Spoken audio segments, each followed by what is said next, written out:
Dans cette édition, une étonnante reconversion. Un jeune homme, jusqu'ici aide médico-psychologique, a créé son entreprise d'entretien de pierres tombales et monuments funéraires. Rencontre dans quelques minutes. La coiffure hors des murs de l'école et des salons de la région parisienne, c'est ce qui est proposé à des élèves de CAP. Ces futurs coiffeurs, ciseaux en main, sont partis à la découverte de la Bourgogne. Pour commencer, présentation de Caligo, un cahier numérique destiné aux élèves de maternelle. L'occasion de constater que la tablette peut être une aide précieuse pour l'apprentissage de l'écriture. O-U-R-S. Tu valides. Ours. Des étoiles dans les yeux comme sur l'écran, Amira vient de réussir son exercice d'écriture. Ses enfants de moyenne section utilisent une tablette et un stylet qui leur indiquent comment tracer les lettres avant de leur signifier s'ils l'ont bien graphié ou s'ils doivent recommencer et comment. Un nouvel outil pédagogique en plus du cahier et de l'ardoise et qui apporte beaucoup. Ça se compare cahier et stylo parce qu'on a exactement la même tenue de l'outil. Donc en fait, sur la tablette, ils peuvent poser la main, comme sur un cahier.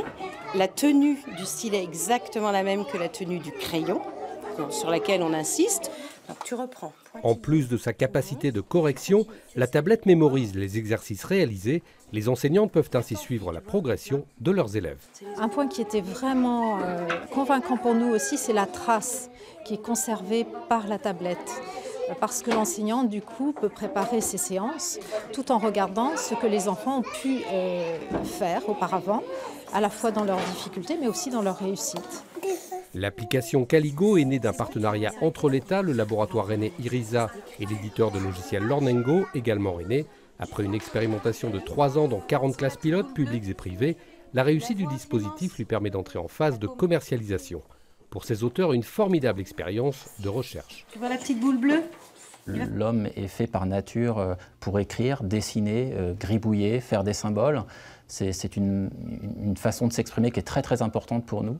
Cognitivement, pour apprendre, pour retenir, être capable d'annoter des choses, c'est vraiment fondamental. Et comme les nouvelles machines nous offrent cette capacité-là, on va pouvoir retourner à cet élément fondamental, c'est-à-dire de communiquer avec la machine en écrivant.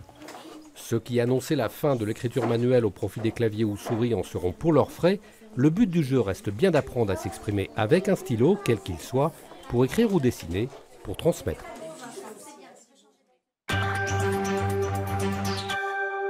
Autre projet pédagogique original, il concerne cette fois-ci des élèves de CAP coiffure de la région parisienne. Dans leur programme scolaire, la découverte de la Bourgogne, un voyage riche en enseignements, mais aussi une belle expérience humaine. Tout y est, les ciseaux de coiffure, les brosses à brushing et les coiffeuses.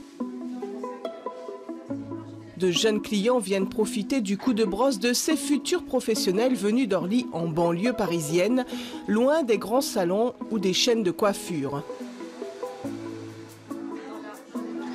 C'est apprendre autrement.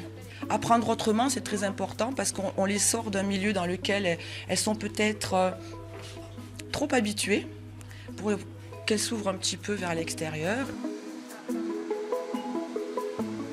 Ça me permet de découvrir le milieu de la coiffure hors de Paris, dans la région de Bourgogne, tout ça, Gergy, Meursault, tout ça. La Bourgogne était donc au programme de leur cursus sur le plan historique et géographique, un programme qui entre dans le cadre d'un projet pédagogique. Ça fait 2 ans qu'on prépare le projet de Bourgogne et du coup, vu qu'on s'est beaucoup investi dans ce projet, ça nous tenait vraiment à cœur de le finir. Et puis, ça nous permet aussi de visiter la Bourgogne parce que beaucoup d'entre nous n'ont jamais vu la Bourgogne. De quoi motiver ces élèves en 2e année de CAP coiffure qui profitent de leur séjour pour visiter la région. Mais attention, les premières épreuves pour le diplôme ne sont pas bien loin. Dans 1 mois, elles commencent à passer leurs premières épreuves pour leur CAP et elles sont évaluées déjà au cours de cette semaine qui vont compter pour leur CAP. Après ce petit atelier pratique, les élèves finiront leur semaine avec des visites dans des salons de coiffure. Enfin, rencontre avec un homme qui a décidé de changer de métier. Anthony a mis un terme à sa carrière dans le secteur de l'aide médico-psychologique pour se lancer dans l'entretien des pierres tombales auprès des particuliers. Une reconversion pour le moins originale. Bonjour monsieur. Société tout net, nettoyage pierre tombale. Depuis la mi-janvier, Anthony Trenel enchaîne les rendez-vous avec ses clients potentiels. Il a monté une entreprise de nettoyage des tombes à destination des particuliers. Je viens du social, du médico-social, et je voulais garder un peu cette démarche d'aider les gens. Donc au tout départ, je pense aux personnes âgées qui ne peuvent plus se déplacer, qui ne peuvent plus aller entretenir leur sépulture. Le jeune entrepreneur propose plusieurs formules, la moins chère à 30 €. Alors, vous voyez qu'on peut faire des formules complètes, on fait aussi du fleurissement. Une prestation et un petit prix qui a séduit cette dame.